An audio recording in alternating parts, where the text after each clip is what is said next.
Good evening and thank you for joining us. The frantic search for a missing 4-year-old boy in Conwy Township yesterday had a very fortunate ending. TVT's Troy Charles was on the scene last night and captured the tearful reunion on tape. Roughly 5 hours after he went missing from his home on Ilka Drive, Liam Baker was reunited with his family. Thunder Bay OPP were out in force coordinating the search, but it was a local hunter who found Liam in good health, along with the 3 family dogs, about 4 kilometers from his property. Upon his return, the young boy told his family he was just going for an adventure with the dogs. Yeah, he was just playing outside and he didn't want to come back inside, and then we let him play outside for 15 minutes extra and then went to go back to go get him, and he took an adventure with the dogs. And I mean, what is that kind of emotion when you kind of go out and you search your property, obviously? It's heart-wrenching. It's absolutely. heart-wrenching. Your guts drop. Helplessness. Exactly. And that's basically all we felt, was just helplessness, that we couldn't go out and find our child, and we had to leave it up to them. And We're here to help you. it definitely puts a whole new perspective of, watch your kids, and they can disappear just like a blink of an eye. Absolutely. We pulled out all the stops. We brought in 12 to 15 emergency response members. We got a member with the UAV with the FLIR option on it, so we could start looking for heat signatures. Earlier we had the helicopter flying about 50 feet over the tops of the trees, trying to pin down the location of the boy. There wasn't any resource we didn't pull to come look for the missing 4-year-old boy. He's been brought home, no harm. Quite a happy ending for something that could have gone horribly wrong. So we're just glad that it all worked out for the best. On the eve of the Braden Bushby trailer hitch trial, 2 billboards calling for justice for Barbara Kettner have sprung up in the city. One of those billboards is on May Street, close to the courthouse, the other on Arthur Street near Vickers Park.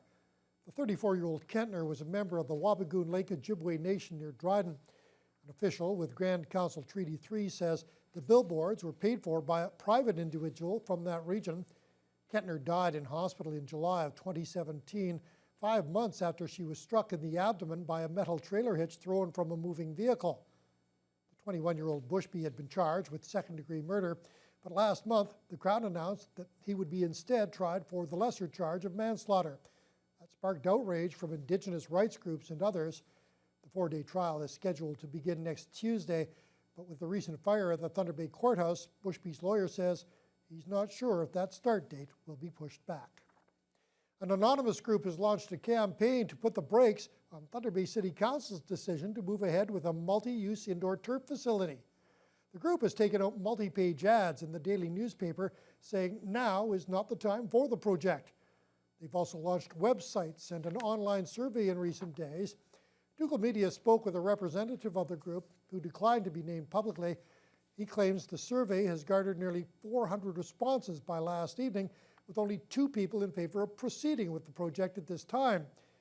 Mayor Bill Morrow, who has championed the facility, says citizens are welcome to express themselves, but Morrow says the vote to put the project out to tenders has already been ratified by a majority of council. The group says the survey results will be made public in coming weeks. City Council has voted unanimously to upgrade the local conservatory. Despite a consultant's recommendation to get rid of the facility, Council instead voted last night to spend an estimated $1.8 million to replace the greenhouses, which are used to fill flower beds across the city. As Ryan Bonazzo tells us, this initial investment will likely lead to even more conservatory upgrades. Since it opened in 1967 in honor of Canada's 100th birthday, the conservatory has been largely neglected and has steadily fallen further and further into disrepair. And while it's not a position that current city councillors want to be in, we should not have facilities that are going to fall down if we don't act. They've decided that now is the time to finally invest. On Monday, council committed to replacing the current greenhouses on the property. That work carries an estimated $1.8 million price tag, but those greenhouses are used to grow plants and flowers for more than 120 beds across the city. And the Parks Department says it's $174,000 a year cheaper to conduct that work internally rather than contract it out. That adds up to more than $5.2 million in savings over the projected 30-year life cycle of the new greenhouses. Council voted unanimously in favor of making that investment. The conservatory has some value to our community, to our senior population, of which I advocate for on a regular basis. It's a heritage building. It's a legacy to our country's centennial. 17 years ago, I was married there. So it has a special place in my heart. Whatever we have to do to get this thing done, let's do it. Council also voted to dedicate the city's remaining $130,000 of unallocated MAT tax to the project. There's also nearly $300,000 available from the Parks Department and other programs. The rest of the money will come from the city's 2021 budget. And as some councillors pointed out, this vote, as a practical matter, will lead to future upgrades to the conservatory as well. Upgrades that could cost an additional $3 million in as early as 2022. I mean, you aren't just going to fix up the greenhouses and leave everything else. That makes no sense. We're going down the path of a $5 million plus decision here. There's no question. Administration will report back with further renewal options sometime next year. Ryan Benazzo, TBT News. Meanwhile, Council also re-voted last night to defer funding for a $150,000 Thunder Bay word sign at the waterfront. This after a voting mistake was made last week. Councillor Aiello. In favor. It's carried. It's carried. Okay. And it actually is carried this time. McIntyre Councillor Albert Aiello attended the meeting in person and added his vote to defer the decision on funding the sign until the 2021 budget. Last week, the vote was inadvertently recorded as having passed. However, it was actually split 6-6. Aiello, who participated in that meeting virtually, wasn't called on to vote on the matter after he lost his internet connection to the meeting. Council will now decide early next year whether or not to fund the Thunder Bay sign. The province of Ontario is reporting 548 new COVID-19 cases today. That news comes as assessment centres across the province move to appointment-only testing. It's part of an effort to clear a backlog of over 68,000 tests. And to aid in that process, Ontario will now be sending some of those tests to the United States for processing. Colin DeMello has details. COVID-19 testing in Ontario underwent a major shift today as the province grapples with high demand and major backlogs. The province's 153 assessment centres are now appointment only, eliminating the lineups for a test. You know, in the weeks previous, it was always lined up, like around this corner, down the street. It was pretty crazy, but now, especially today, like no one is here. The province says getting rid of walk-in testing is safer. People don't have to wait in line for hours in the cold, they say, with others who might be infected. Finally, people have certainty. They know they're going to go in line. They know they're going to get a test. They know they're going to get the results. But at one downtown Toronto assessment center, a number of people scheduled to have a test in the same 30-minute window were still forced to line up outside for their assessment time. In addition to that, many of the COVID-19 assessment centers quickly ran out of available appointments today, leading to even more of a wait time before getting a swab. Some health experts say that could make the problem even worse. People have to wait 3 or 4 days to get an appointment, and then they have to wait 3 or 4 days to find out their test result. A week is a very long time in pandemic terms, and this means that we will not be preventing spread that we otherwise could. The CEO of Ontario Health says, all told, it might be faster. Our goal here is to be more deliberate. If you are waiting up front a little bit longer to get the specimen collection, but are we gaining the time on the other side, trying to get that turnaround time down so you're getting that result faster. But Ontario currently has a testing backlog of 50,000 swabs that have yet to be processed. The province is in such a bind that it's turning to an American laboratory, which means swabs will have to be sent to the United States for processing. They obviously didn't prepare for the increase in demand for tests, and their entire plan has fallen apart. So that's why they're now sending those swabs to California.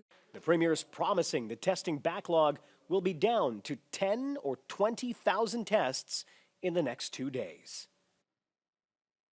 St. Joseph's Care Group has become the latest local healthcare organization to announce the imposition of travel restrictions. Effective tomorrow, anyone who has traveled outside of Northern Ontario in the past 7 days will not be allowed to enter any of St. Joseph's Care Group's sites. President and CEO Tracy Buckler says in the face of rising COVID numbers, the move is being taken to help keep clients and staff safe. Thunder Bay's Regional Health Sciences Centre announced similar restrictions yesterday. Officials with Lakehead University and Confederation College are celebrating a recent federal announcement that the border will soon be open to international students, provided their schools have provincially approved COVID-19 readiness plans. Both LU and the college have large numbers of students who come from abroad. Jonathan Wilson reports. Lakehead University and Confederation College collectively welcomed more than 3,000 international students in 2019, with around 1,800 at LU and 1,300 at the college. Thunder Bay presents itself really, really well. Miriam Wall is the Dean of International Education at the college. She says the school is down about 300 international students this year, and many who are enrolled are now studying online from their home countries. A lot of those students I know would be very eager to come to Canada if they can. So this news on Friday is really welcome. Lakehead University's James Aldridge believes COVID-19 concerns will keep some students from traveling back. Students in China right now, for example, are in a situation where there are no positive cases happening, and they're quite comfortable where they are. But we'll see students, I think, from some key markets that jump at the opportunity to come back. And that's good news for Thunder Bay. A 2017 LU study showed that international students and visitors spend $12.7 million a year in the local economy. And another economic impact study from last year shows that international students at Confederation College alone bring in $3 million across the Northwest. That's a lot of money lost during a pandemic. They have to rent a place to live here, so it's made a big difference in terms of the rental accommodation that's available. Many of them really enjoy the opportunity to work part-time, so they have filled many of those positions, as I've mentioned. And they also all have to eat and you live like the rest of us. So the multiplier is quite significant. The short-term economic impact of losing this many residents right now is certainly, I think time will tell, but I think certainly any studies of this in the future would see that there was an economic impact of this, and hopefully having some of those students return to the community will help make a difference again. Both schools have submitted their COVID-19 readiness plans to the province and are awaiting approval. International students are eligible to return to Canada on October 20th. Jonathan Wilson, TBT News. Line painting delays and paving corrections will cause the intersection of Balmoral and the Harbour Expressway to remain partially closed until end of day tomorrow. The line painting was supposed to be completed yesterday, but city project engineer Mike Vogreg says some of that work got delayed until today. Vogreg also says there were some pavement issues in the newly poured eastbound lane that resulted in the top lift needing to be taken out and replaced. That was being done today and should be wrapped up by sometime tomorrow.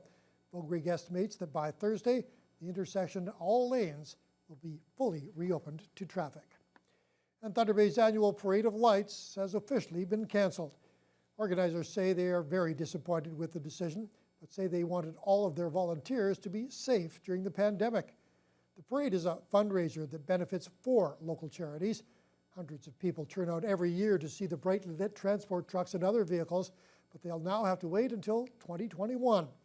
This morning, it was announced that the 22nd annual Parade of Lights will not go ahead. Chair Greg Stevenson says their team just couldn't risk it, with COVID cases rising in Ontario. His biggest concern now is the lack of donations for the 4 charities involved. And that's not something that we're going to be able to do this year. We're hoping that some of the organizations that have supported us in the past, if they still have earmarked money for that particular event, and that they will still donate it, because like I say, there's no, whatever overhead is taken off and all the money goes to the 4 organizations. And I mean, some of them, it's a lot of their operating budget is from the Parade of Lights. We get a lot of volunteers. Our high school students get a lot of their hours volunteering for the Parade of Lights, and the community comes together during that time. So I mean, the community and our participants are very, very disappointed. Stevenson says over $28,000 was raised last year, and he hopes the same could be done this year through their new initiatives. Parade of Lights has partnered with Impact Promotions to give the gift of Christmas lights to support local charities. Anyone interested can purchase a shirt or a hoodie through a link on their Parade of Lights Facebook page. $5 from each item sold will be split evenly among the 4 charities. Well, Fiona, in yesterday's news hour, you forecasted for short, spotty showers, and yeah, it's